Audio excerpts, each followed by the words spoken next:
प्रार्थने చెప్ప जय सद्गुरु प्रभु महाराज को जय। ओम नमो ब्रह्मादिभ्यो ब्रह्म विद्या सांप्रदाय कर्तृभ्यो वंश धर्मोपप्रवरयित प्रज्ञानगण प्रत्यगतो ब्रह्मैवाहमस्मि अहं पदार्थरहितः गुरुवे सर्वलोकानां विशजे भवरोगिणां निधये सर्वविज्ञानां श्रीदक्षिणामूर्तये नमः। बृहद्वादिष्टसिद्धान्तं पूर्णबोधोपदेशिकं श्रीवेङ्कटेश्वर योगेन्द्रं सद्गुरुभ्यो नमो नमः। आत्मानात्म अतीतमनिजं केवलार्थोपदेशिकं श्रीवेमरामय्यार्य योगेन्द्रं सद्गुरुभ्यो नमो नमः।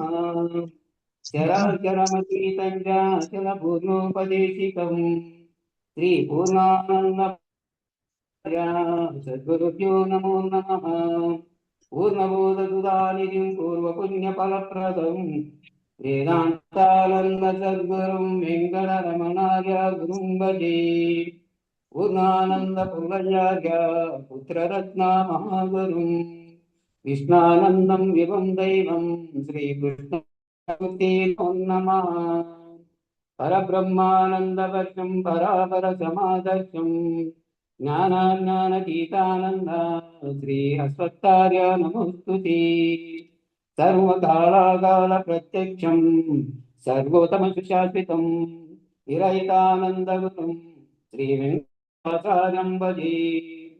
अस्मद्गुरुसमारम्भं कृष्णसान्दीपमाध्यमम् ओङ्कारबीजपर्यन्तं वन्दे गुरुपरम्परम्। जय सद्गुरु प्रभु महाराज को जय। जय श्री पूर्णानंद पुल्लयार सद्गुरु प्रभु महाराज को जय। जय कृष्णानंद कृष्णमूर्त्यार सद्गुरु प्रभु महाराज को जय। सुप्रभात। अव्यक्तासु प्रतिष्ठा देवा पूर्वा संध्या प्रवर्तते उत्तिष्ठ परम पुरुषाय कर्तव्यं दैवमानिकम् उत्तिष्ठ उत्तिष्ठ गुरुदेव उत्तिष्ठ अचलध्वज उत्तिष्ठ सर्वदेवेश त्रैलोक्यं मङ्गलं कुरु।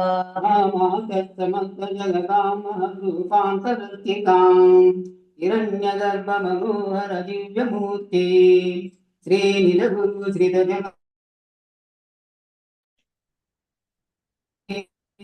तव सुप्रभातम्। तव सुप्रभातमरेन्द्र वन्दिते भवतु प्रसन्न हिरण्ययावरण मण्डले सुदेशाचिभूतमनन्तरूपिणे वेदान्त वेद्यदयते तव सुप्रभातम्।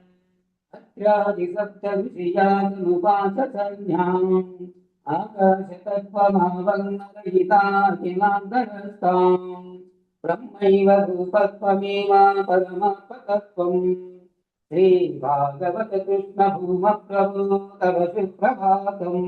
वेदान्तसार सर्वं तत्त्वमेव सत्यम् त्रैलोक्यवशमानाय सर्वं तव स्वप्रकाशम् भासावतीर्न वेद्यं तव बोधरूपम् श्रीभागवत कृष्ण भूमप्रभो तव सुप्रभातम्।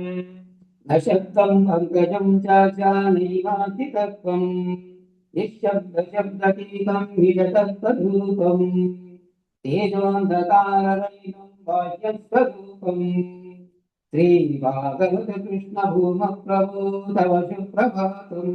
सभायान्तरोपे त्वमेक सर्वं समस्ये सर्वे यति शिष्यमव्ययम् अतत्त्वरूपतत्त्वान इव किञ्चित् श्रीभागवत कृष्ण भूमप्रभो तव सुप्रभातम्। सोमवर्मगिरन्तरस्थं ज्ञाननिशभूमा अशरीरतत्त्वमेकं महं नमामि अगत्यानन्तरेवाखिलान्तरात्मा श्रीभागवत कृष्ण भूमप्रभो तव सुप्रभातम्। विशुद्ध निर्गुणात्मा सदृशं न ज्ञातं రూపం సభాయాంతరస్థం పూర్ణాచల గురురేకం సువిశాల తత్వం శ్రీ భాగవత కృష్ణ భూమ ప్రభో తవ సుప్రభాతం. శ్రీ భూమరూపాదయాది గుణామృతాబ్దే సర్వావిత్తనాథ జగదేక శరణ్యమూర్తి శ్రీ సత్యజ్ఞానానందలీలా నిత్యస్వరూపా శ్రీ భాగవత కృష్ణ భూమ ప్రభో తవ సుప్రభాతం.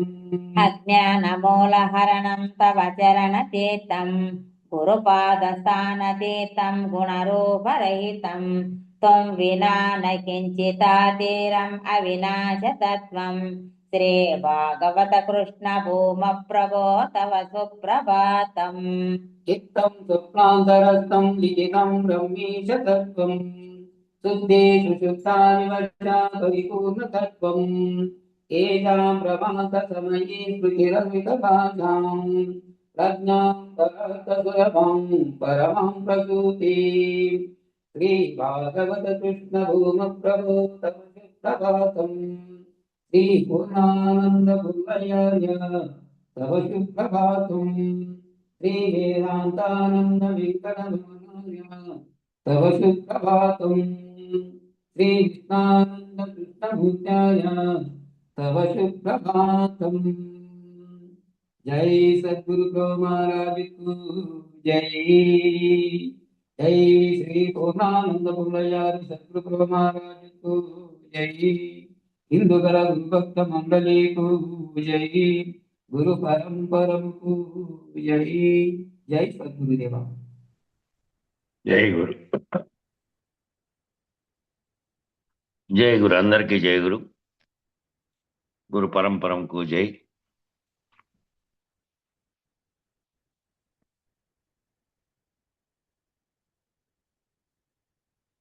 నిన్న మిగిలిపోయిన ఇంకా పేర ఉంది, అది అయిపోతే నెక్స్ట్ కందార్థానికి వెళ్దాం. ఈ రీతిగా అన్నిటికీ కారణభూతమైనటువంటి వాస్తవికమైనటువంటి సత్య నేనుని గనక ఎవరైతే పోగొట్టుకున్నారో ఇంకా వాళ్ళకి అసత్య నేనుతో వచ్చే అవకాశం లేదు. రెండు పదాలు ఇక్కడ, అసత్య నేను, సత్య నేను. ఇక్కడ ముందు అసత్య నేనుగా భావిస్తున్నదేమో ప్రపంచంతో తాయత్నం చేయనింది.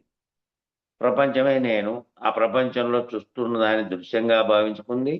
ఆ ప్రపంచంలో ఉన్నటువంటి దానితో ఏర్పరచుకున్న బంధంతో ప్రవర్తన చేసింది. దాంతో ఏర్పడినటువంటి నామరూపాత్మకమైన శరీరం, దాని చుట్టూ ఏర్పడినటువంటి బంధాలు, వీటన్నిటికి ఇదంతా నేనేననుకుంది. ఇదే నేననేటువంటి దాంతో వచ్చింది. ఎప్పుడైతే మేలుకొల్పోయి గురువు దగ్గరికి పోయి విచారణ చేసిందో, ఆ విచారణలో అన్నీ నేనని అనుకుంటున్నటువంటి నా చేయి, నా కాలు, నా శరీరం అని భావిస్తున్నదంతా అవి సొంతంగా వాటికి ఏమైనా చైతన్యం ఉందా? అదేమైనా అవేమైనా చెప్తున్నాయా? దాంట్లో ఉండి దాన్ని దాని చుట్టూ ఉన్న ప్రపంచాన్ని గుర్తిస్తున్న నేను ఏదైతే ఉందో అది ఆత్మస్వరూపంగా ఉంది, అది నిజనేనుగా ఉంది అని గుర్తిస్తే, ఈ అసత్య నేనుగా ఉండేది అది లేకుండా ఏమీ చేయదు, అది లేకుండా దేన్ని గుర్తించదు. అది వీటన్నిటినీ గమనిస్తున్న స్థితిలో ఉంది. వీటన్నిటినీ గుర్తించే స్థితిలో ఉన్నటువంటిది అసత్యనేనుగా ఉంది, సత్యనేనుగా ఉంది. ఆ సత్యనేనును కూడా పోగొట్టుకుంటే, ఆ సత్యనేను కూడా నిజానికి లేదు. మూలంలో ఎక్కడనో మూలం లేకనే వచ్చి అఖండ ఎరుకగా వచ్చి సర్వ జగత్తును కల్పించి ఏకం అనేకం భవతి అనే దాంట్లో అనేకత్వాన్ని పొంది ఈ పరిణామానికి అంతటికీ కారణమై ఉంది. కాబట్టి ఆ సత్యనేనుగా ఉన్న దాన్ని కూడా పోగొట్టుకుంటే, ఆత్మగా ఉన్నటువంటి సత్యనేనుగా ఉండి సాక్షి స్వరూపుడుగా సర్వమును గుర్తిస్తున్నటువంటి స్థితిలో నుంచి కూడా పోగొట్టుకుంటే ఇక వాళ్ళకి అసత్య నేను తోచే అవకాశం లేదు. అసత్య నేను తోస్తున్నప్పుడే, అసత్య నేను శరీరం ఉన్నప్పటికీ శరీరం ఉన్నంత కాలము దాంట్లో తెలివి, దానికి కళ్ళు ఉన్నాయి కాబట్టి చూసే ప్రపంచం ఇవన్నీ కనపడుతున్నప్పటికీ దానితో తాయత్వం చెందరువాడు. ఇంకా సత్యనేనే లేదు, సత్యనేనే పోయింది. ఇంకా సత్యనేను ఎప్పుడన్నా పోని, సత్యనేనును పోగొట్టుకుంటే గురుమెలకువ చేత అసత్యనేను కలలో వ్యవహారం చేస్తోంది మిగిలిన కాలం అంతా శరీరం పోయేదాకా.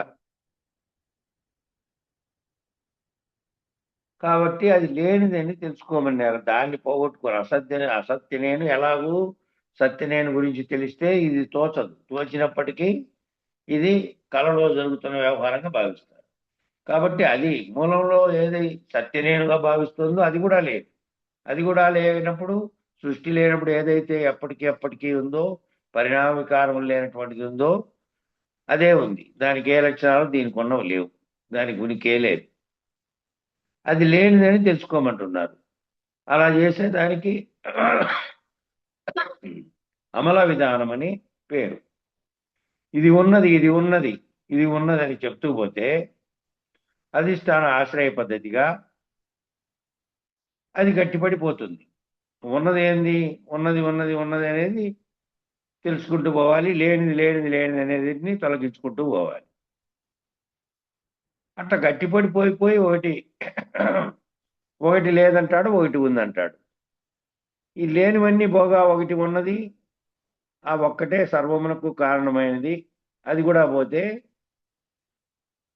ఏమీ లేని ఏమీ కాని ఏ పరిణామము వికారములు లేనటువంటిది ఎప్పటికీ ఉన్నదనేది గురుముఖత గురు సూచన చేత గుర్తెరగవలే.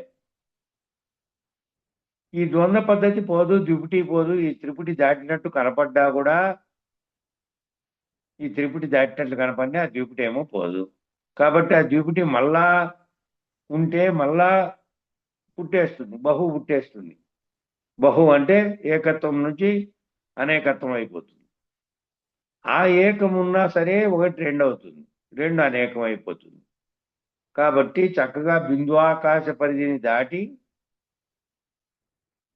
బిందువాకాశ పరిధి అంటే అఖండ ఎరుకగా ఉండేటువంటి పరిధిని దాటి కేవలాకాశ పరిధిలో లేనెరుక స్థితిని, కేవలాకాశంగా ఉన్న దాంట్లోనేమో సృష్టితో సహా సర్వ బ్రహ్మాండములు లేనివి లేవు. అక్కడ ఆవరణ రహితమైనటువంటి స్థితిలో ఉన్నటువంటి దాన్ని తెలుసుకొని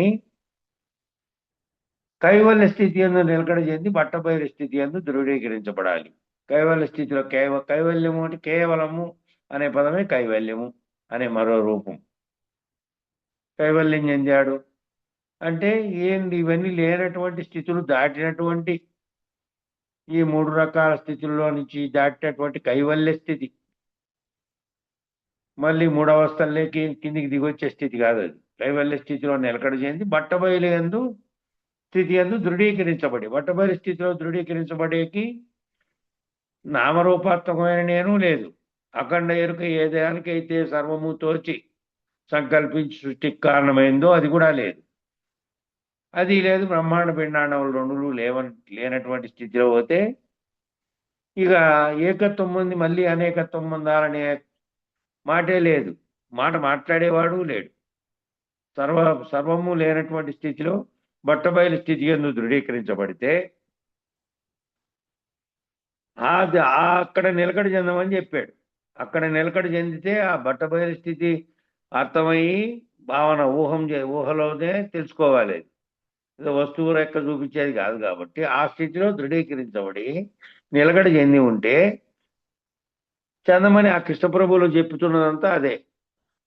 అక్కడ నిలకడ చెంది ఉండండి. నిలకడ చెంది ఉంటే ఇక మళ్ళీ దీంట్లోకి రావాల్సిన అవసరము, మళ్ళీ ద్వంద్వాలు లేక రావాల్సిన అవసరం, వ్యాపకం చెందాల్సిన అవసరము ఏదీ లేదు. ఆ వ్యాపకం చెందడానికి ద్వంద్వంగా మారడానికి కారణమైన ఏక వస్తువుగా చెప్పిందే లేదు.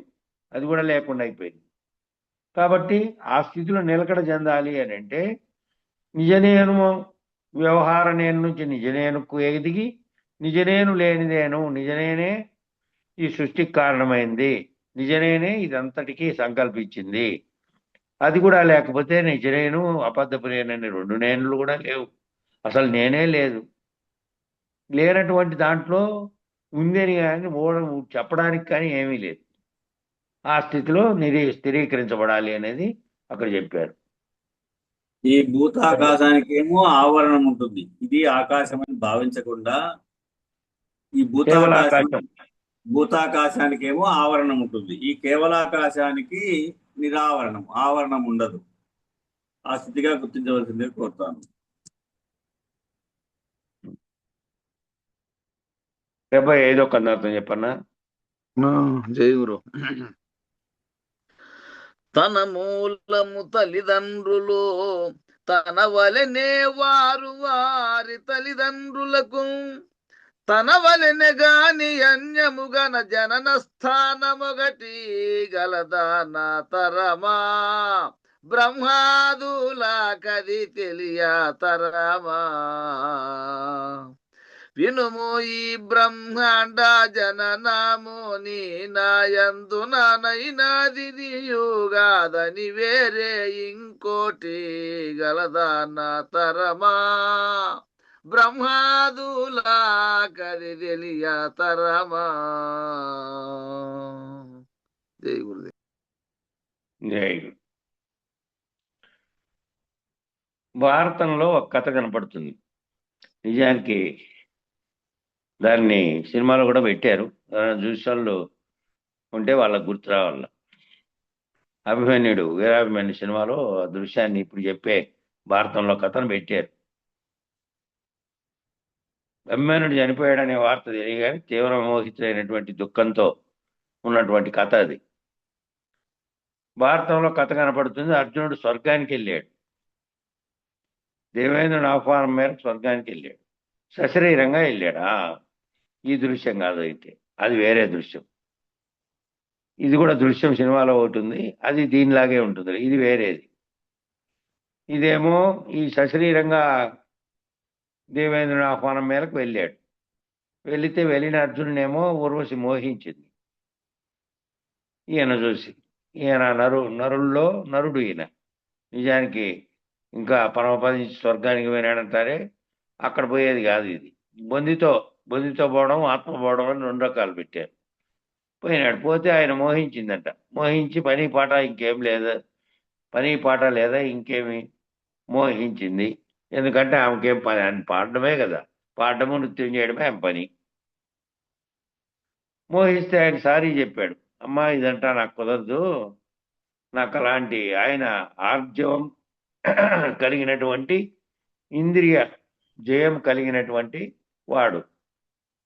నువ్వైతే దేవకన్యవై ఉండొచ్చు, నీకేమి గంధర్వ కన్యవై కూడా ఉండొచ్చు, నీకేమి వాయు వరుసలు లేకపోయి ఉండొచ్చు. నేను మానవుణ్ణి, నాకేం సంబంధం లేదు, నేను వేరే పని మీద వచ్చాను. నేను దేవేంద్ర తనయుణ్ణి, మహేంద్ర తనయుణ్ణి కాబట్టి మా తండ్రి గారి దర్శనార్థమై వచ్చాను. ఆయన పిలిపించినందువల్ల, ఆయన వరం వల్ల పుట్టింటాడు కదా ఈయన కుంతీదేవికి.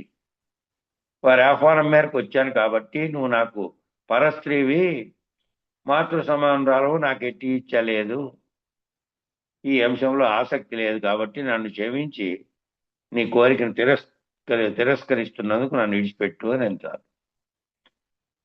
ఆ ఊర్వశి అర్జునుల సంవాదం జరిగింది అక్కడ. దానికి ఒక చిన్న బుక్ తయారు చేశారు, బయట దొరుకుతుందేమో, అది చదవాలి అంటున్నాడు ఈయన. ఇక్కడ ఊర్వశి అర్జునుల సంవాదం చదవాలి ప్రతి ఒక్కరు కూడా. చదివితే భారతంలో చెప్పినటువంటి సూక్ష్మ ధర్మాలన్నీ అక్కడ చోటు చేసుకున్నాయి వాళ్ళిద్దరి మధ్య. ఇట్లాంటి సంవాదాలు చాలా ఉన్నాయి దానిలో ఇది ఒకటి. ధృతరాష్ట్ర విదుర సంవాదం, భీష్మ ధర్మజ సంవాదం, నారద ధర్మ సంవాదం, యక్ష ధర్మజ సంవాదం, యక్షునికి ధర్మరాజుకు జరిగినట్టు ఇట్లా చాలా ఉన్నాయి. అలాగే ధర్మవ్యాధ కౌశిక సంవాదం, అది అప్పుడే వచ్చింది ఒకసారి మనకు. సంవాదం మొత్తం చదవలేదు కానీ దాని సారాంశం మనం తెలుసుకున్నాం. ధర్మవ్యాధుడు అనే ఆయన దగ్గరికి కౌశికుడు అంటే విశ్వామిత్రుడిగా మారకముందు ఆయన ఒక ఇల్లాల సూచన మేరకు వేయింటాడు. ఇట్లా ధర్మసూత్రమాలని మహాభారత అంతర్గతంగా అనేకం వివరించారు. అట్లాగే సనత్సుజాతీయము, అలాగే సత్యవతి వేదవ్యాసుల సంవాదము, అలాగే శంతన భీష్మ సంవాదము, ఇట్లా ఉన్నాయన్నమాట వాదాలు. దాంట్లో భారతంలోనే అదంతా తెలుసుకుంటే ధర్మం తెలుసుకుంటారనే ఉద్దేశంతో పెట్టారు అది. ఇట్లా ప్రతి ఘట్టంలో కూడా వేదవ్యాసుడు ధర్మసూత్రాలని అందులో బాగా ఇమిడ్చాడు. సరే, ఇక్కడ వచ్చినది ఇక్కడ ఒకటి సూచన చెప్పారు కదా, అట్లనే ఆమె ఏమనింది, ఆయన ఏమన్నాడు, నువ్వు దేవకన్యవు కాబట్టి, నువ్వు అప్సరసు కాబట్టి, నువ్వు ఇక్కడ స్వర్గంలో వేశ్య నాట్య వృత్తిలో ఉన్నావు కాబట్టి మీకు ఏమీ అవి లేకపోవచ్చు, శరీరాలతో సంబంధం లేనటువంటి వావివర్సల పద్ధతిలో ఉండొచ్చు, కానీ మేము మానవులం కాబట్టి మాకు కొన్ని ఉన్నాయి కాబట్టి నేను పరస్త్రీని కాంక్షించలేనని చెప్పాడు. అట్లాగే ఇంకొకసారి దృశ్యం ఏంటంటే, అది దీంట్లో లేదు, ఇప్పుడు నాకు అది గుర్తొచ్చి చెప్తాను అనుకోండి. ఇంకోసారి ఏం జరుగుతుందంటే, యుద్ధం జరిగే సమయంలో తాత్కాలికంగా పద్మవ్యూహం పడిన సమయంలో కృష్ణుడు అర్జునుడు వేరే ఇంకొక చోటికి పోయి అక్కడి నుంచి తిరిగి వచ్చే లోపు ఇక్కడ పద్మవ్యూహంలో యుద్ధం మొదలై అభిమన్యుని చంపేసి ఉంటారు. తీవ్ర మోహితుడైనటువంటి వాడు కొడుకు చనిపోయాడని తీవ్రమైన దుఃఖంతో, ఇక పట్టరాని దుఃఖం, ఒకే ఒక కొడుకు చనిపోయాడు. అప్పటికి అర్జునునికి మళ్ళీ వివాహాలై మళ్ళీ కొడుకులు పుట్టారు, అది వేరే సంగతి అనుకోండి. ఇక్కడ ఆయన చనిపోయాడని దుఃఖిస్తుంటే, ఏమి దుఃఖిస్తున్నావు, ఎందుకు దుఃఖిస్తున్నావు ఈ ప్రకారము? ఆయన చనిపోయాడని తెలిసి ఆయన ఆ అభిమన్యుడి భార్య కూడా చనిపోయి ఉంటుంది. ఆ వార్తే తెలిసి కేవలం దానికే తట్టుకోలేక ఆమె అక్కడికి వచ్చి ఆ శవాన్ని చూసి చనిపోయి ఉంటుంది. వాళ్ళిద్దరూ చనిపోయారే కొడుకు కోడలు అని చెప్పి దుఃఖంలో ఉన్న అర్జునుడికి, నువ్వు పోయి చూసిరాపో, నిన్ను మాయా రూపంలో అక్కడికి పంపుతా, నువ్వు పోయి చూసిరాపో అని చెప్పి కృష్ణుడు స్వర్గానికి పంపించాడు. ఆయన యుద్ధంలో మరణించాడు కాబట్టి అభిమన్యుడు స్వర్గానికి వేయించాడు, స్వర్గంలో పోయి చూసిరాపో అని. అసలు అక్కడ పోయి వాళ్ళు ఏ స్వరూపంలో, ఆత్మస్వరూపంలో వాళ్ళు పోయినారు. శరీరం నేననే ధర్మాన్ని అది పోయినటువంటి స్థితిలో ఉన్నారు వాళ్ళిద్దరూ. అక్కడ వేరే రకంగా అక్కడ వారి యొక్క ఆత్మలు ఆకార రూపంలో వేరే రూపంలో వాళ్ళు విహరిస్తూ ఉన్నాయి. అక్కడికి పోయి అయ్యో అభిమన్యు అయ్యో అని చెప్పి వాళ్ళిద్దరు పోయినారే అని చెప్పి ఈయన దుఃఖంతో పోతే, ఈయన నువ్వెవరో తెలియదు పొమ్మకంటారు వాళ్ళు. నామరూపాత్మమైన శరీరంలో నుంచి పోయినటువంటి ఏ వ్యవహారం చైతన్యం ఉందో అది పోయింది అక్కడ. కాబట్టి ఈయన పోయి పడితే ఈయనేం గుర్తుపట్టరు వాళ్ళు, పట్టించుకోరు. ఎవరో పోను ఎవరో మాకు తెలియదు పోంటారు. శరీరంతో ఏర్పడిన బంధం శరీరం ఉన్నంత వరకు ఉన్నింది, మళ్ళీ పైకి పోయిన తర్వాత ఏం లేదు పో అన్నట్టు. అది వేరే ఘట్టంలో వస్తుంది. అట్లా ప్రతి ఘట్టంలో వేదవ్యాసుడు ధర్మసూత్రాలని ఇందులో ఇమిడ్చాడు. సరే, ప్రస్తుతానికి విషయానికి వస్తే, అర్జునుడు ఊర్వశిని తిరస్కరించాడు. ఆ బలం ఆవిడిలో ఉన్నటువంటి ఆ దివ్యత్వం అనేటువంటి అహం చేత ఆమె, నేను దివ్య స్త్రీని, దేవతా స్త్రీని నేను మోహిస్తే నన్నే తిరస్కరిస్తాడా అనే అహం చేత వెంటనే శాపాన్ని ఇచ్చింది. సృష్టి ధర్మం ప్రకారం ఒక స్త్రీ తనంతకు తానే మోహంతో ఆశ్రయిస్తే కోరిక తీర్చాల్సినటువంటి బాధ్యత పురుషుడుగా సశరీరమై నీవు ఇక్కడ వచ్చావు కాబట్టి అడిగాను. అట్లా కాకుండా వచ్చింటే అడిగే ప్రశ్న లేదు. కాబట్టి మామూలుగా స్వర్గానికి అయితే సశరీరిగా ఎవరు రారు కాబట్టి అశరీరిగా రావాల్సిందే. కాబట్టి నువ్వు సశరీరిగా వచ్చావని అడిగితే నువ్వు ఏ విధంగా అయ్యావు? అశరీరిగా రావాల్సిందే, అనిమిషులుగా రావాల్సిందే.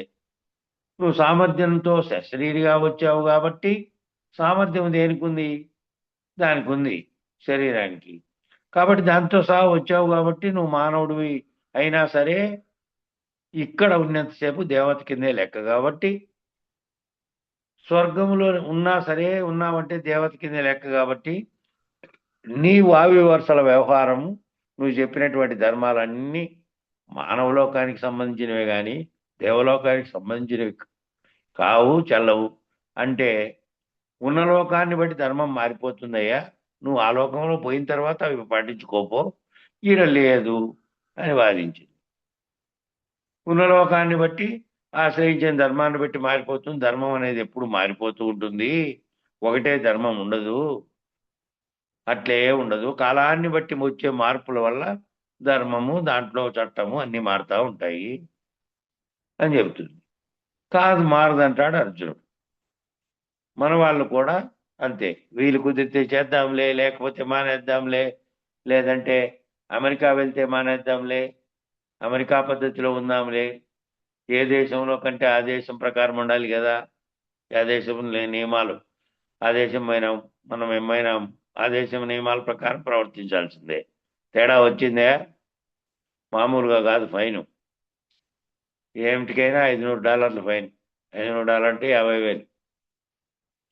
కడతావా, సిద్ధంగా ఉంటావా లేదా అన్నట్టు ఉంటుంది.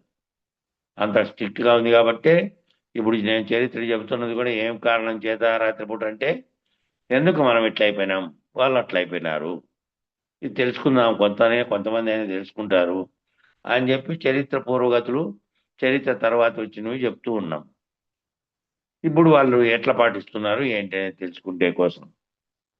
కాబట్టి ఇక్కడ ఏం చెప్పారు, ఎక్కడ పోతే అక్కడ ప్రవర్తించాలి. కాబట్టి మీరు చెప్పే ఇప్పుడు కుదిరే పనులు కావులేండి, ఇవన్నీ ఏనాటికో త్రేతాయుగం నాటి ధర్మాలు, ఇది కలియుగం, ఇందులో ఫాస్ట్గా ఉంది యుగము, ఇప్పుడేం లాభం లేదు, ఇవన్నీ ఆచరణకు యోగ్యం కానివి, వదిలిపెట్టాల్సిందే, ఇట్లాంటివన్నీ వచ్చినాయి భావాలు. ఇప్పుడు మీ తరం తర్వాత వచ్చే తరం వాళ్ళు కూడా ఆచరించరు, ఆచరించకపోతే పోయేది ఎవరికి? మరి ధర్మో రక్షతి రక్షిత అని పెద్దలు ఎందుకు చెప్పారు? ధర్మాన్ని రక్షిస్తే ధర్మమే నిన్ను రక్షిస్తుంది అని. ధర్మాన్ని నువ్వు కాపాడితే అది నిన్ను కాపాడుతుంది, కాపాడకపోతే ఆ ధర్మమే నిన్ను మళ్ళా ధరణ మగ్గిపోయేటట్టు చేస్తుంది, నశించేట్టు చేస్తుంది అని వేదవ్యాసుడు చెప్పాడు అర్జునుడి ద్వారా. కాబట్టి మేము వేరే కాలంలో ఉన్నాము, వేరే లోకంలోకి వచ్చాము, వేరే దేశంలో ఉన్నాము, ఇవన్నీ పనికిరావు, అక్కడ బట్టి మళ్ళీ ధర్మం మార్చుకోవడం అంటే, అక్కడ వ్యవహార పరంగా చేసినప్పటికీ లోపల ధర్మం అనేది భావన ఉంటుంది కదా, ఇది ధర్మమా అధర్మమా అని నిర్ణయించేది. ఎక్కడో పోయింటే అక్కడ దొరికినటువంటి ఆహారము, అక్కడ చూసినటువంటి పద్ధతులు అక్కడ ఉన్నట్టు కొన్నాళ్ళు పాటించావు, కానీ లోపల ధర్మం అనే భావన ఉంటుంది కదా. కాబట్టి మాకు ఇవన్నీ ఎలా కుదురుతాయి అని చెప్పే వాళ్ళందరికీ ఒకటే మాట, ఎప్పటికైనా ఎక్కడికైనా మీరు ఎప్పటికైనా సావు పుట్టుకలు అనేటి ఒడ్డు మధ్యలో ప్రవహించే జీవనది ప్రవాహంలో ఉన్నారు.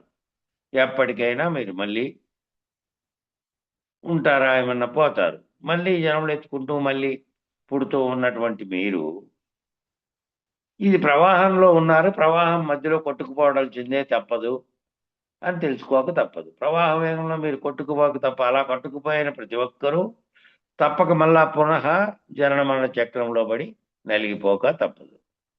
కాబట్టి పున్నామ నరకాన్ని తప్పించుకోజాలరు, మాతృగర్భవాసం అనేటువంటి నరకాన్ని తప్పించుకోవాలనేవాడు ఎవడైతే ఉంటాడో వాడు తప్పక ఏం చేయాలంటే ధర్మాచరణ చేయాలి. మళ్ళా ధర్మాధర్మములు మీరినటువంటి దశలం, ధర్మము అధర్మము ఈ సూక్తులతో సహా వీటన్నిటి పోయినటువంటి, తానే లేనటువంటి స్థితిలో ఏ సంకల్పం చేత సర్వము కలిగిందో అది ఉత్త బట్టబయలుగా ఉన్నటువంటి జగత్తుతో సహా మిథ్య అనే భావనలో ఉన్నటువంటి వాడు ఇక మళ్ళీ అధర్మము ధర్మము వాటిని కూడా మీరి ఉంటాడు. వాటన్నిటిని అధర్మ ప్రవర్తన ఉన్నప్పుడు ధర్మ ప్రవర్తన ఉంది. ద్వంద్వాలు ఎప్పుడు ఒకటి ఉంటే రెండోది ఉంటుంది, ఒకటి లేకపోతే రెండోది ఉండదు. కాబట్టి ఇవన్నిటినీ చేయాలి అంటే ధర్మాచరణ, ఈ బోధలేకి వచ్చిన వాడైనా రాలేకపోయిన వాడైనా ఏ స్థితిలో ఉన్నవాడైనా వాడు తప్పక తెలుసుకోవాలి. ముందు ధర్మాచరణ చేస్తే మళ్ళీ మిగతా స్థితులు వాడు తప్పక చేయాలి. ఇందాకే చెప్పా, బాండశుద్ధి, చిత్తశుద్ధి, ఆత్మశుద్ధి అనేటివి అందుకే చెప్పారు.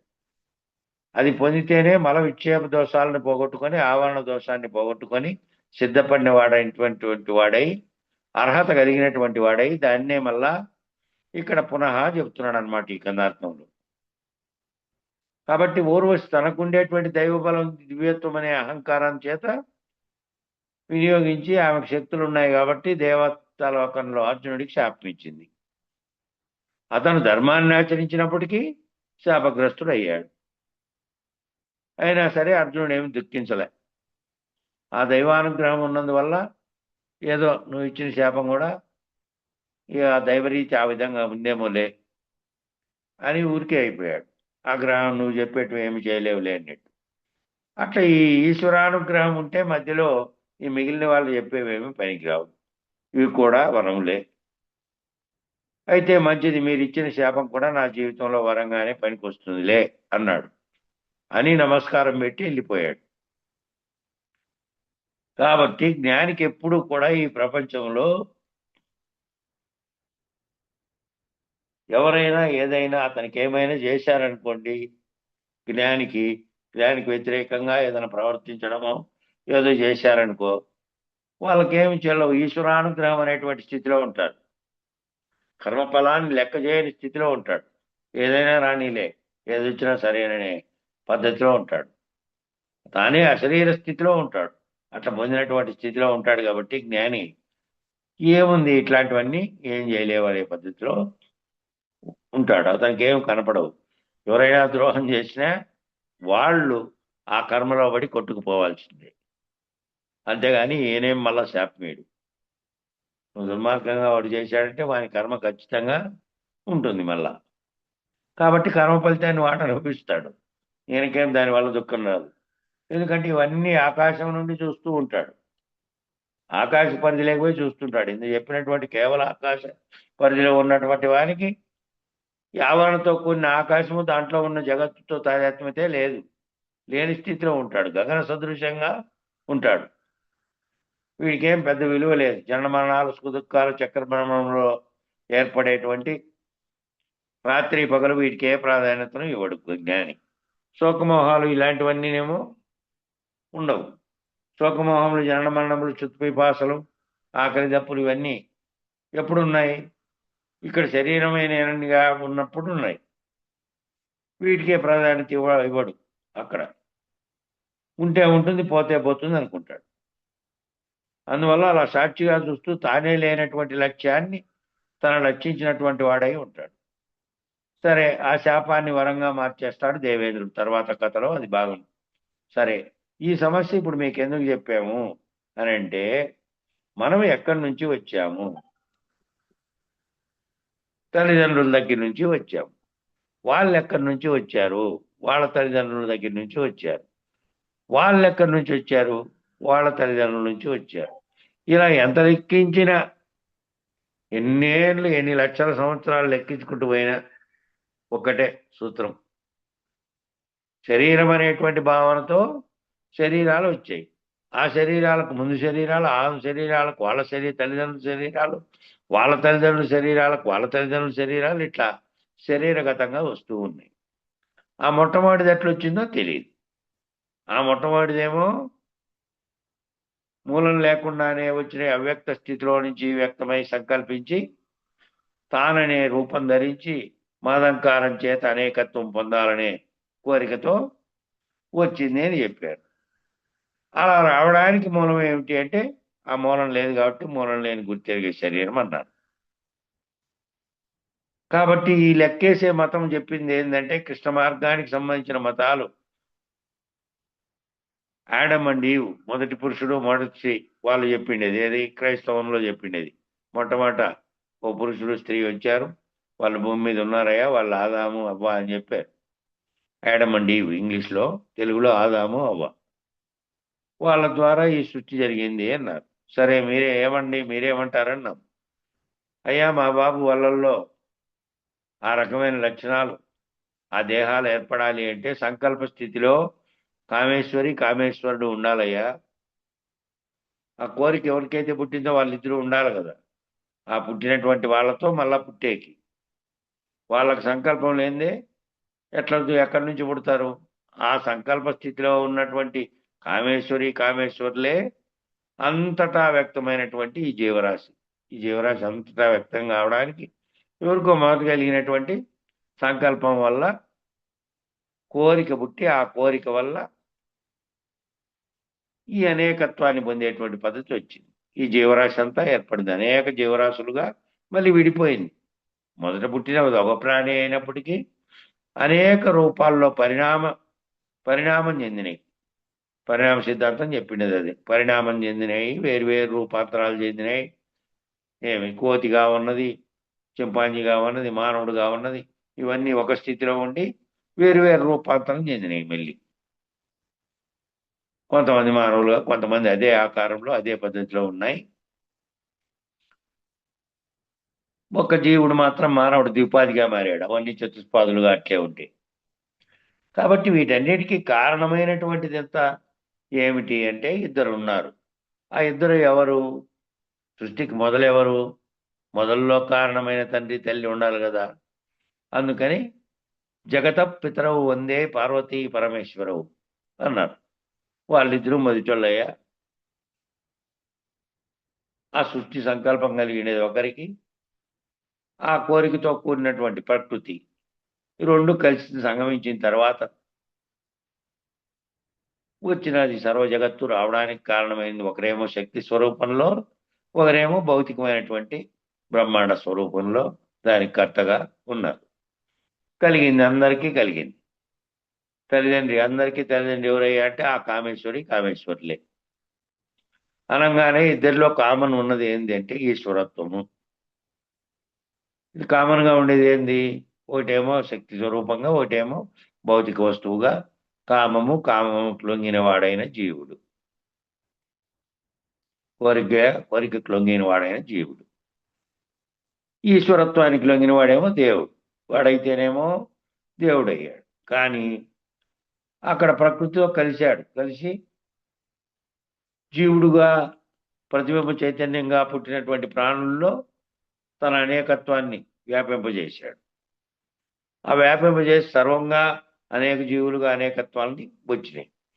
ఈ దేహాన్ని కామమునకు కూడా వినియోగించవచ్చు. అదేమో జీవభావన. దేహాన్ని దానికే ఉపయోగించాం.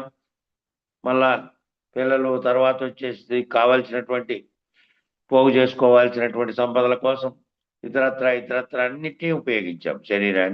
శరీరంలో ఉండి మళ్ళీ శరీరమే నేను అనుకొని ఇంతకాలం ఈ విచారణలో తన నిజస్వరూపం తెలియబడినంత కాలము శరీరము దానికి కలిగే కోరికలతో వ్యవహారం చేశాడు. ఇప్పుడు కూడా ఉన్నటువంటి దేహం ఉన్నంత కాలం ఏమేమి ఉన్నాయో అవన్నీ దేహంతో తీసుకుంటూ ఉంటాడు. కానీ వాటన్నిటికీ సాక్షిగా గుర్తిరిగేవాడు, ఏ సాక్షి అయితే గుర్తుగా ఉన్నదో ఆ గుర్తును కూడా రహితపరుచుకున్నవాడు, వీటన్నిటితోనూ తాదాత్మ్యం చెందడు. ఇవన్నీ జరిగిపోతున్న కళలో జరిగిపోతున్న వ్యవహారాలుగా భావన చెందే స్థితిలో ఉంటాడు.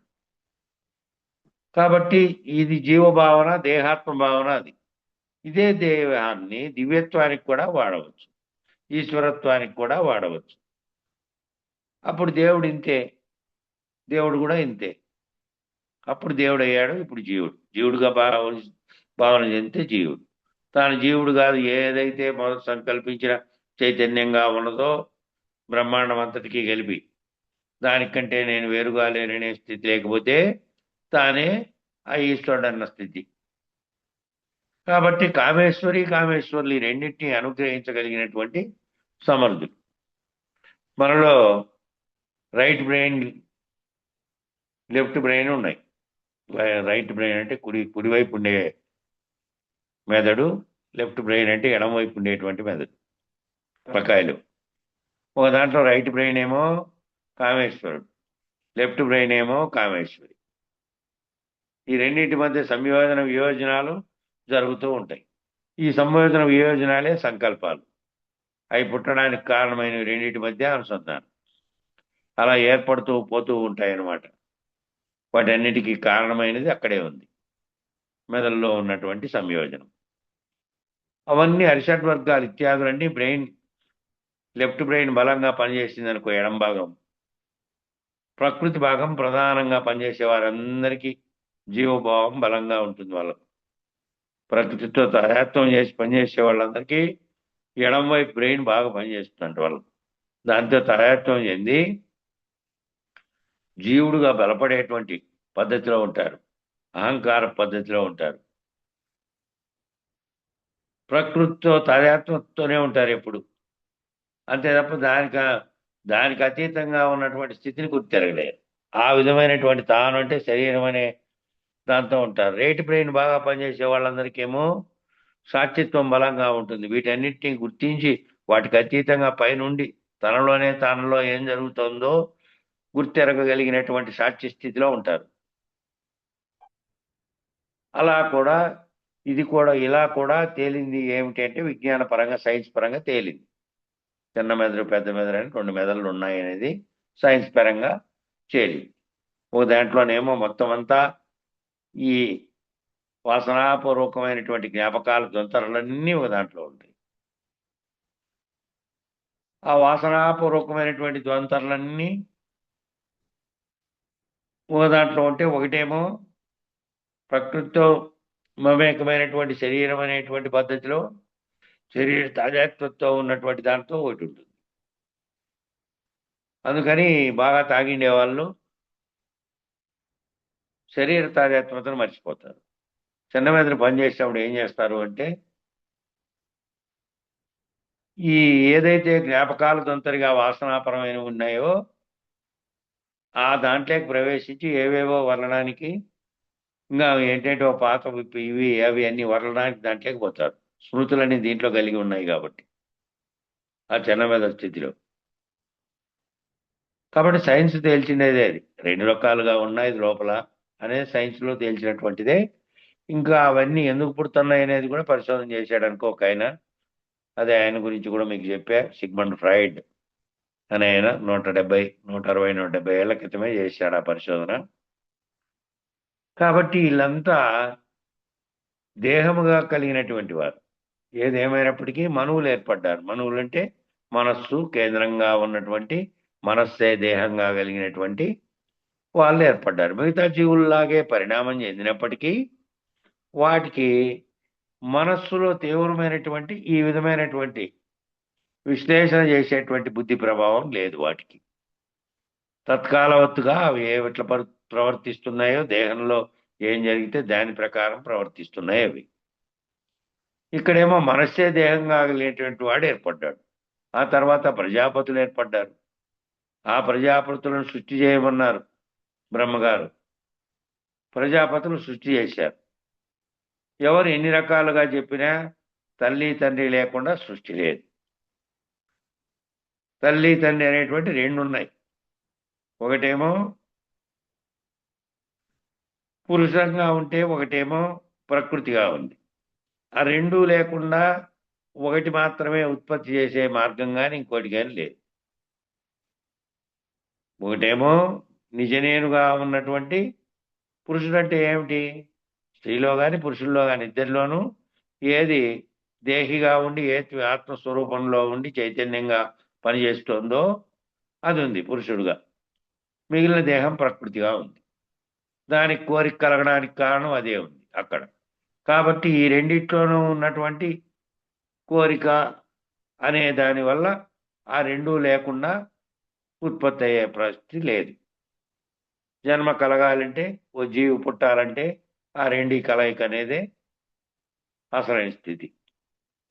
కాబట్టి ఎన్ని రకాలు చెప్పినప్పటికీ 2 ఉన్నాయి.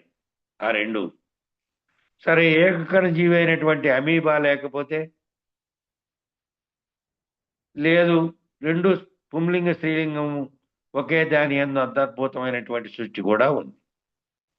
ఇప్పుడు ఇల్లు ఏవి ఏకకణ జీవి ఉంది. అమీబా వంటి ఏకకణ జీవి, ఎర్ర లాంటి ఏకకణ జీవులు ఉన్నాయి. వాటికి తనలో తానే ఉత్పత్తి అవుతుంది. అది తనలో తాను ఉత్పత్తి అయిన గుడ్లు లాంటి ఉత్పత్తి అయ్యి మళ్ళీ దాంట్లో నుంచి మళ్ళీ వేరే జీవి ఉత్పత్తి అవుతుంది. పోనీ దాన్నే కట్ చేసినామనుకో 2 భాగాలు 3 భాగాలు, అవి 3 వేరువేరుగా జీవిస్తాయి. అవి సంగమించే పని లేదు. ఎక్కడ జీవులుగా జీవిస్తున్నాయి. అట్లాగే పుంలింగం స్త్రీలింగం 2 ఒకే దాని యందు అంతర్భూతమైన సృష్టి కూడా ఉంది. ద్విలింగ పుష్పాలని చెట్లల్లో ఉన్నాయి. 2 లింగాల పుష్పాలు ఉన్నాయి దాంట్లోనే, ఒకటే చెట్టులోనే. ఆ పుష్పాలలో ఒకటి పురుష పుష్పం ఉంటే దాంట్లో నుంచి పుప్పిడి గాలి ద్వారా వ్యాప్తి చెంది దానికి ఫలదీకరణం చెందుతుంది అనేది బొటానికల్ సైన్స్ అనేది నిరూపించింది. పత్తి అలాగే చెట్టు జీవుల్లో కూడా ఉంది. పత్తి చెట్టు అదే కదా, పత్తి దూది. పత్తి చెట్టులో అదే పనిగా కలుపుతారు. ఎందుకంటే విత్తనాలు బలంగా తయారు కావడానికి మనుషుల్ని పెట్టి విత్తనం తయారీ కేంద్రాల్లో చేస్తారు. మామూలు పత్తి వేసే వాళ్ళు ఏం చేయరు. అవి గాలిలోనే పురుగులు దీని మీద వాలి దాని మీదకి వాలితే దాని కాళ్ళకు అంటుకొని ఉంటుంది కదా పుప్పొడి. ఇది పోయి దాని మీద కరుచుకుంటానే పురుష పువ్వులో నుంచి వచ్చిన పుప్పిడి స్త్రీ పువ్వులో పోయి కలుస్తుంది. కలిస్తే మళ్ళీ అది కాయ ఏర్పడుతుంది. అది పత్తి చెట్లో ఏర్పడింది. కానీ పత్తి విత్తనాలు తయారు చేసే వాళ్ళేమో సపరేట్గా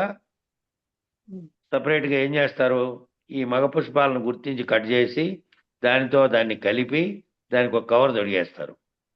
మళ్ళీ ఇంకేంది వేరే పురుగు వాలకుండా కవర్లు కట్టేస్తారు విత్తనాలు తయారు చేసే చోట. ఎందుకంటే వాళ్ళకి కేజీ విత్తనాలే 3000 4000 ఉన్నాయి. అవి వాళ్ళు చేస్తున్నారు అనుకో, సపరేట్గా చేస్తున్నారు. వాళ్ళు పురుష పువ్వులను తీసి చేస్తున్నారు. అట్లా చేసేదానికి చిన్న చిన్న పిల్లల్ని, స్కూల్ పిల్లల్ని తక్కువ రేటు జీతానికి వస్తారని, ఎత్తు తక్కువ ఉంటారని ఉపయోగించితే, ఓసారి మేమంతా ఆఫీసర్లుగా ఉన్న టైంలో ఆ తోటల మీద దాడి చేసి బడికి పోనీయకుండా వాళ్ళందరినీ ఇక్కడ వాడుతున్నారని కేసులు కూడా రాశాము అప్పుడు. అది పత్తి చేనుల్లో జరిగింది అనుకో. విత్తనాలు తయారు చేసే పత్తిలో, అది మామూలు పత్తిలో ఉండదు. అది మామూలు పత్తిలో అది ఎంతకది జరుగుతుంది పురుగుల వల్ల. కాబట్టి ఇట్లా పుష్పాల్లో ఉన్నాయి, అలాగే జీవుల్లో కూడా ఉన్నాయి. అవే మల్టిప్లై అయిపోతూ ఉంటాయి. అవంతకవే తిరిగి డబల్ త్రిబుల్ పెరిగిపోతూనే ఉంటాయి వాటంతట అవే. ఏది జరగాలన్నా కూడా కణ విభజన జరగాల్సిందే. ఆ కణ విభజన అనేది జరిగితేనే మళ్ళీ అనేకత్వాన్ని పొందే అవకాశం ఉంది. మైటాసిస్, మియాసిస్ జరగాల్సిందే. డిఎన్ఏ, ఆర్ఎన్ఏ అని 2 రకాలు ఉంటాయి సైన్స్లో. అది విజ్ఞాన శాస్త్రం చెప్పింది. ఆ 2 కలవకుండా ఇది కాదు. సరే, మొదటి డిఎన్ఏ, ఆర్ఎన్ఏ ఎలా పుట్టింది అన్నాము. ఎట్లా పుట్టిందో ఇదంతా కూడా పంచభూతాత్మకమైన ప్రకృతిలో అంతర్భాగంగా పుట్టింది. విద్యుత్ అయస్కాంత శక్తి ప్రభావము, ఆ ప్రకాశము, శబ్దము, వాయువు, భూమి ఆకర్షణ, ఇలా అన్ని రకాల శక్తులు, విశ్వశక్తులు కలిసి ప్లాస్మా పదార్థం ఒకటి ఏర్పడింది.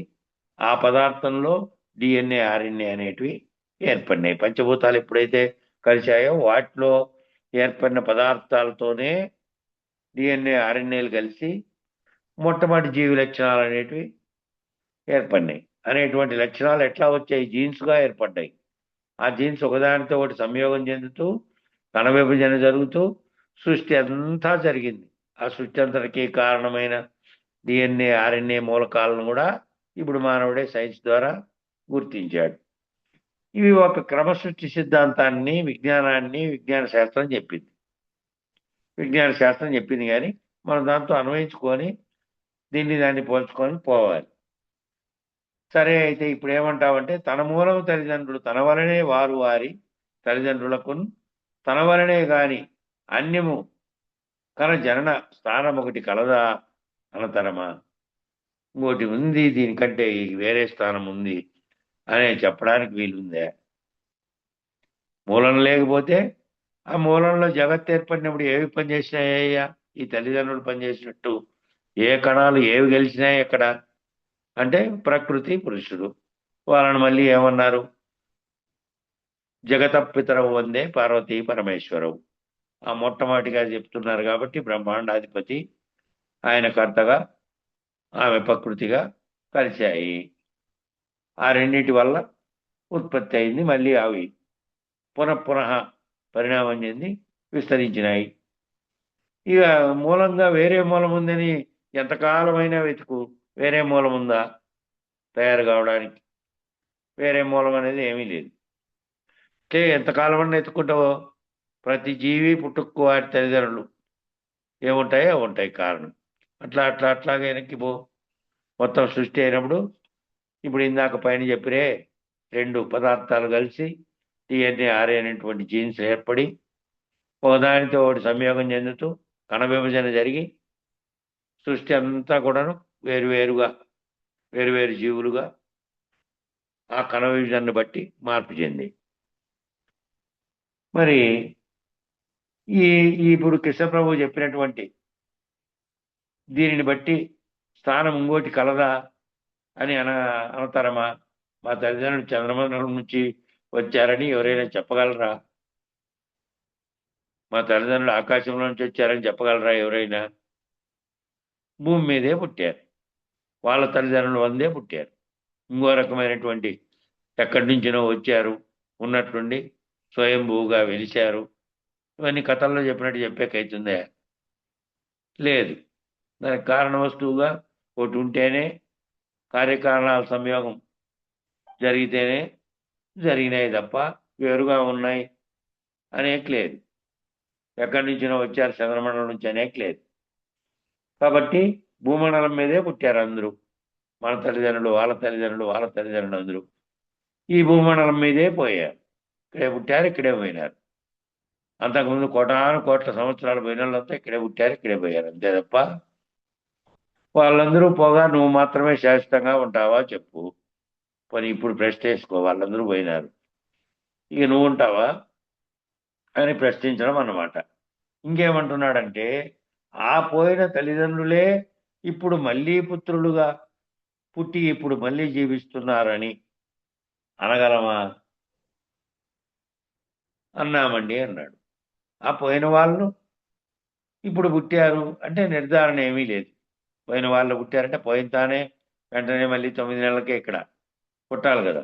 ఆ పోయిన వాళ్ళు మళ్ళీ వాళ్ళ ఇంట్లో పుట్టారు, పోనీ ఇక్కడ పుట్టలే, ఎక్కడో కర్మానుసారంగా పుట్టుంటారు తప్ప వీళ్ళ వంశంలో భౌతికంగా ఆ లక్షణాలతో పుట్టినప్పటికీ ఆత్మపరమైన లక్ష్యాలు వేరే ఉంటాయి. వీడేమేం కర్మలు ఎక్కడ చేశాడో, ఇక్కడి నుంచి పోయినోడు ఏమేం కర్మలు చేసిపోయాడో, ఆ కర్మానుసారం ఎక్కడ జీవించాలో, ఎక్కడ పుట్టాలో నిర్ణయమై ఉంటుంది. అక్కడికి పోయింటాడు. ఇక్కడ ఒకవేళ వీళ్ళింట్లోనే మళ్ళా కొడుకులు మళ్ళా మనవాళ్ళు పుట్టి వంశం జరుగుతున్నప్పటికీ, ఒరే ఈయనకి అన్ని వీళ్ళ తాత బుద్ధిలే వచ్చాయరా అని అన్నప్పటికీ శరీరంతో వచ్చినటువంటి లక్షణాలు వచ్చిండొచ్చు ఈడ. కానీ ఆత్మపరంగా ఇక్కడ ఏంటికి పుట్టింటాడు? చేసిన కర్మానుసారం. ఒకవేళ ఆ కర్మ అనుభవించేకి ఇదే సరైనటువంటి ప్రదేశం ఈయనకి అని అంటే అక్కడే పుట్టించుంటాడు అనుకో, అక్కడ కనుక పుట్టింటే అప్పుడు. కాబట్టి అవన్నీ మళ్ళీ ఎక్కడని చూడడానికి వీల్లేదు. వాళ్ళంతా పుట్టిపోయినటువంటి వాళ్ళందరినీ నీ కళ్ళతో చూస్తున్నాం. ఇప్పుడు మళ్ళా జీవిస్తున్నారంటే జీవిస్తున్నారు, అనేకులు పుడుతున్నారు, వాళ్ళు పుడుతున్నారు తప్ప వాళ్ళే అనడానికి వీల్లేదు. ఆ పోయిన వాళ్ళు ఇప్పుడు పుట్టారనే నిర్ధారణ ఏమీ లేదు. ఇక్కడే పుట్టారా అక్కడ పుట్టారనే నిర్ధారణ అసలు లేదు. విజ్ఞాన శాస్త్రం కూడా ఇదే ప్రశ్నించింది. మరి జన్మలు ఉన్నాయంటున్నారు కదా, ఇక్కడ పుట్టలేదు కదా, ఇక్కడ పుట్టారనే లక్షణాలు చెప్పడానికి ఏమైనా ఉందే?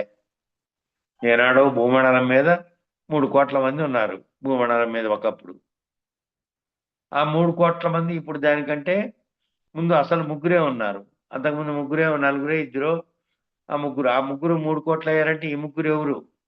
సూక్ష్మ స్థితిలో చెబుతున్నటువంటి బ్రహ్మ విష్ణు మహేశ్వరులుగా చెబుతున్న వాళ్ళు కూడా వాళ్ళు ఏమో నామరూపాత్మకమైన శరీరాలతో లేరు. ఆ 3 కోట్లు ఇప్పుడు 350 కోట్లు, 750 కోట్లు అయ్యారయ్యా, ఎక్కడి నుంచి కొత్తగా పుట్టారు అని. సరే, వీటన్నిటికీ కూడా ఏం చేశారంటే వేదవ్యాసుడు ఇదంతా కూడా చిక్కు విడదీశాడు. బాబు, రకరకాల జీవులు పరిణామం చెందుతూ ఉంటాయి. ఆ పరిణామంలో కూడా కొన్ని జీవులు ఉత్తమ గతిలో ఉన్నటువంటి జీవులు వాటి కర్మల ప్రకారం అవి మానవులుగా జన్మించడానికి అర్హత సంపాదించినటువంటి ప్రకారం అవి వచ్చి మానవులుగా జన్మిస్తూ ఉంటాయి. ఎన్ని జీవులో పోతూ ఉంటాయి కదా. కాబట్టి మరి పోయిన వాళ్ళ సంఖ్య ప్రకారమే పుట్టింటే అంతమందే ఉండాలి కదా. ఇంతమంది ఎట్లా తయారయ్యారు? అనేక మంది, కోటాను కోట్ల మంది ఎక్కడి నుంచి వచ్చారు? మరి అంతమంది చనిపోయి ఉండాలి కదా. వాళ్ళ ఆత్మలు మళ్ళా వచ్చి జన్మించినాయకి. ఇట్లాంటి వాదాలన్నీ సైన్స్లో లేవదీస్తే దానికి ఆయన చెప్పిన సమాధానం ఇది. చిక్కు విడదీసినటువంటి వేదవ్యాసం చెప్పింది. రకరకాల జీవులు పరిణామం చెందుతూ ఉంటాయి. ఆ పరిణామంలో వారికి ఇంకా మానవ జన్మ అర్హతమైన స్థితి వచ్చినప్పుడు మానవ జన్మ అర్హతం వచ్చింటుంది. ఈ మానవుడు మళ్ళా ఇక్కడ దుర్మార్గంగా, నీచంగా, ఘోరంగా ప్రవర్తించాడు అనుకో, మళ్ళీ జంతు జన్మ ఎత్తే అవకాశం కూడా ఉంటుంది. కాబట్టి ఆయా జంతు స్వభావాలు కూడా మనకు కనబడతా ఉంటాయి. కొంతమంది క్రూరంగా ఉన్నాడంటే వాడు ఏదో ఆ జన్మలో జంతువుగా చేసినప్పుడు దానితో పుట్టాడు, మంచి చేసి పుట్టేప్పటికీ కూడా వాడు ఆ లక్షణాలు వాసనాపరంగా పోగొట్టుకుంటేనేమో ఎదుగుదల జరుగుతుంది. ఎదుగుదలతో ఒక జన్మకు మార్పు చెంది వాడు గొప్పవాడయ్యే అవకాశం ఉంటుంది. అట్లా పోగొట్టుకున్న వాళ్ళకు. లేదనుకో, వాడు మళ్ళా ఇదే పరిస్థితిలో తిరుగుతూ ఉంటాడు. వాడు ఆకార మానవుడే కానీ ఆచార మానవుడు కాదు. వాడు అట్లా పుట్టినప్పటికీ ఆకారం మానవ రూపంలో ఉన్నాడు కానీ ఆచారంలో మాత్రం క్రూరంగా ప్రవర్తించడం చేస్తూ ఉన్నారు. ఇప్పుడు చూడండి, ఇప్పుడు ఆ గోండులు, ఇక్కడ ఉన్నటువంటి గోండులంతా మారారనుకోండి, ఆదిలాబాద్ జిల్లాలో ఉన్నారు. అట్లాగే శ్రీకాకుళం జిల్లాలో సవరలు వాళ్ళు కొంతవరకు మారారు. అట్లాగే భద్రాచలం నుంచి పైకి పోతే బస్తర్ అడవులు ఉన్నాయి.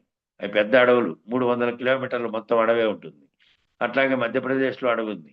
వాళ్ళందరూ ఎట్టి పరిస్థితుల్లోనూ ఇంకొకరిని చూశారనుకో సహించరు.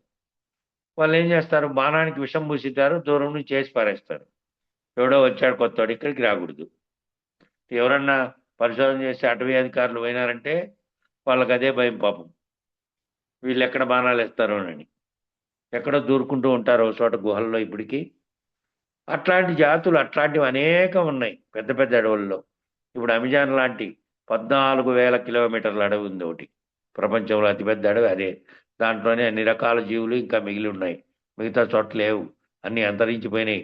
మానవ సంచారం పెరిగే కొద్దీ అక్కడ మాత్రం ఉన్నాయి. అది 14,000 కిలోమీటర్ల పొడవులతో 2 ఖండాల్లో అనేక దేశాల్లోకి వ్యాపించి ఉంది అమెజాన్ అనే అడవి. అక్కడ అన్ని రకాలు ఉన్నాయనుకోండి. కాబట్టి ఈ చెప్తా ఉండేది ఏది, ఈవిడు మానవుడుగా పుట్టి మానవుడిగా ప్రవర్తించకుండా కొంతమంది జంతు స్వభావాలు కనపడుతూ ఉన్నాయి అంటే ఆకారంలో మానవుడే కానీ మానవుడిగా పుట్టారు వాళ్ళంతా. ఇప్పుడు నేను చెప్పినట్లు తర్వాత వచ్చేసి ఇంకో జాతి కూడా ఉంది, దాని పేరు ఏమంటే న్యూ గినియా అనే దేశం ఉంటుంది. న్యూ గినియా అనేది పపువా, న్యూ గినియా అనేటివి 2 దేశాలు ఉన్నాయి. అవి 2 దేశాలు అనడానికి వీలు లేదు, ఎందుకంటే దానికేం రాజ్యాలు లేవు. పూర్తి దీవులు, మానవ సంచారం, వేరే మానవులు రావడానికి వీలు లేనటువంటి క్లిష్ట పరిస్థితుల్లో ఉన్న దీవుల్లో ఉన్నాయి. అక్కడ కొందరు ఉన్నారు, వాళ్ళు నరమాంసభక్షకులు. ఇప్పటికీ మానుకోలే.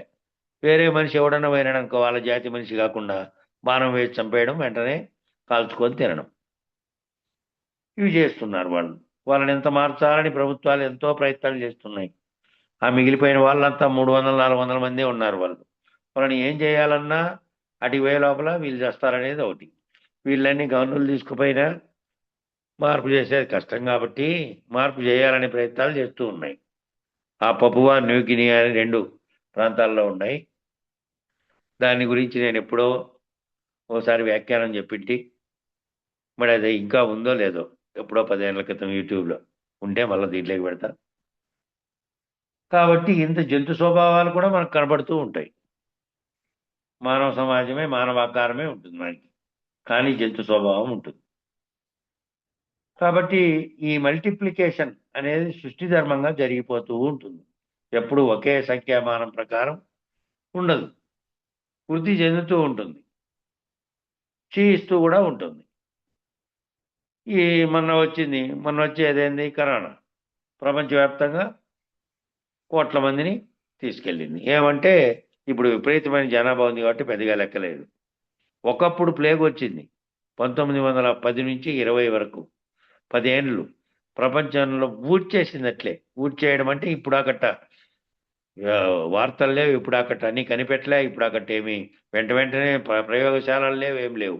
1910లో వచ్చింది, 20లో పోయింది. 10 ఏళ్ళు పట్టింది దాన్ని పోగొట్టడానికి ప్రపంచవ్యాప్తంగా. అది ఒకేసారి జనాభానే తగ్గించేసింది, ఒక్కటే సరే జనాభాను తగ్గించి పారేసింది. ప్రపంచవ్యాప్తంగా 20 కోట్ల మంది చనిపోయారు ఒకేసారి వరుసగా 10 ఏళ్లలో. కాబట్టి అట్లాంటివి కూడా జరుగుతూ ఉంటాయి. సంఖ్య తగ్గిపోయింది, జనాభా లెక్కలు తీస్తే అప్పుడు 20 కోట్లు తగ్గిపోయారు ప్రపంచంలో. పుడతాండే వాళ్ళు పుట్టేప్పటికీ అంటే అంతగా పోయేటివి వస్తాయి.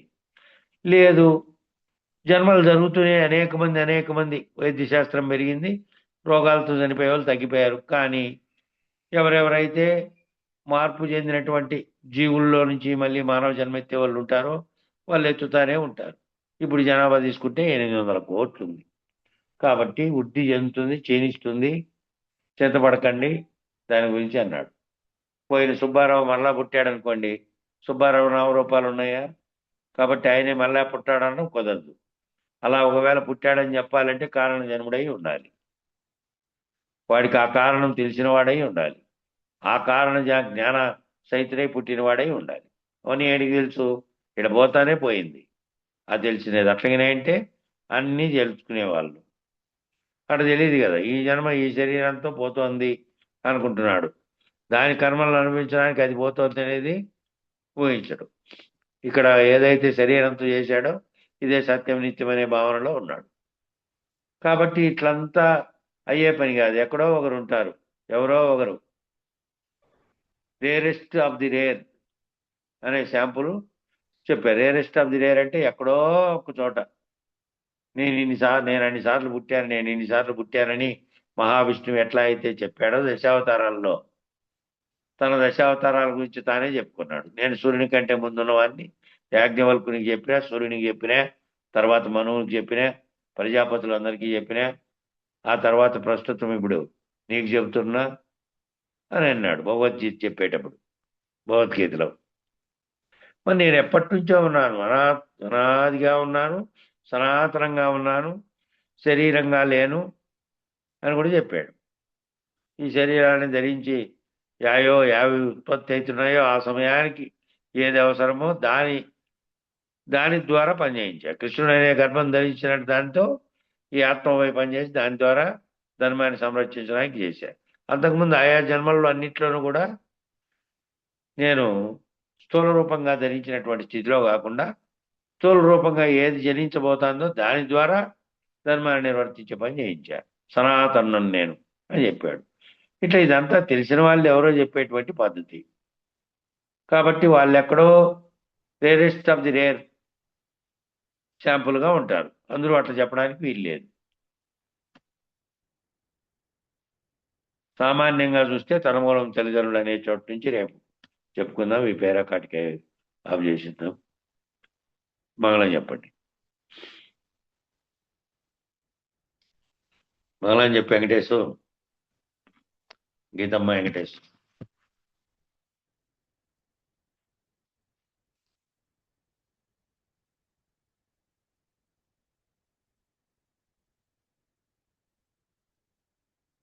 వెంకటేశు మర్చిపోయిందిరా?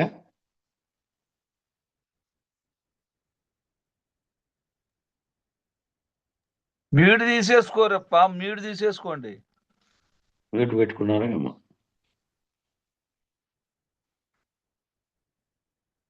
వినలే వాళ్ళు, మరి వాళ్ళకి సిగ్నల్ లేదా? లేకపోతే ఉన్నాడు. మీనాక్షి స్వామి చెప్పండి. గురు బ్రహ్మరాజుకు జై.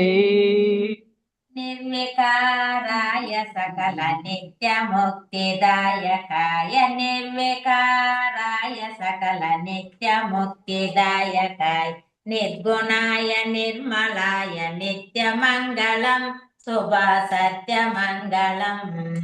సగుణ నిర్గుణ రహితాయ సంకల్పవర్జితాయ, సగుణ నిర్గుణ రహితాయ సంకల్పవర్జితాయ, సర్వసాచితే తునకో సత్యమంగళం, శుభ నిత్య మంగళం. సత్తు శత్తు సమసిపోయ శత్రు సంహారణాయ, సత్తు శత్తు సమసిపోయ శత్రు సంహారణాయ, వత్తి లేని దీపము నీకెత్తు మంగళం, శుభ సత్య మంగళం. చేష్టలన్నీ ఉడిగిపోయ చేసేదేమో లేకపోయ, చేష్టలన్నీ ఉడిగిపోయ చేసేదేమో లేకపోయ, చేసమ్మ మనసులోనే చేరే మంగళం, శుభ సత్య మంగళం. పరిపూర్ణాయ సకల భవ్య దివ్య రూపమాయ, పరిపూర్ణాయ సకల భవ్య దివ్య రూపమాయ, పరశురామాద సీతారామ మంగళం, శుభ సత్య మంగళం.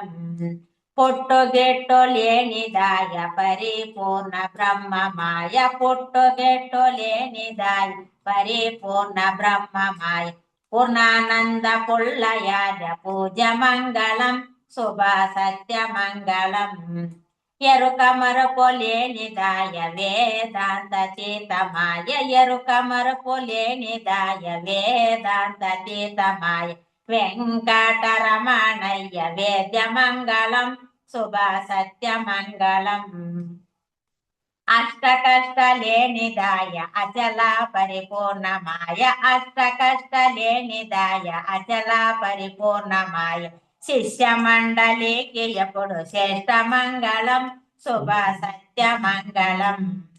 జనన మరణ లేనిదాయ జన్మ పావనమాయ జనన మరణ లేనిదాయ జన్మ పావనమాయ జయము జయము గురువే మీకు జయ మంగళం శుభ సత్య మంగళం నిర్వికారాయ సకల నిత్య ముక్తిదాయకాయ నిర్గుణాయ నిర్మలాయ నిత్య మంగళం శుభ సత్య మంగళం మంగళం గురుదేవాయ మహనీయ గుణాత్మనే సర్వలోక శరణ్యాయ సాధురూపాయ మంగళం మంగళం. జై సద్గురు ప్రభు మహారాజుకు జై. జై శ్రీ పూర్ణానంద పుల్లయ్యార సద్గురు ప్రభు మహారాజుకు జై. జై శ్రీ వేదాంతానంద వెంకటరమణార సద్గురు ప్రభు మహారాజుకు జై. జై శ్రీ విష్ణానంద కృష్ణమూర్త్యార సద్గురు ప్రభు మహారాజుకు జై. జై జ్ఞానాజ్ఞానతీతానంద అశ్వత్థార సద్గురు ప్రభు మహారాజుకు జై. జై శ్రీ విరహితానంద వెంకటదాసార సద్గురు ప్రభునాథుకు జై. ఇందుగల గురు భక్త మండలికు జై. గురు పరంపరముకు జై. సర్వం సద్గురు చరణారవిందార్పణమస్తు. సర్వే జనా సుఖినో భవంతు. ఓం శాంతి శాంతి శాంతి. జై సద్గురుదేవ. అందరికీ నా ద్వాదశి వందనాలు గురుదేవ.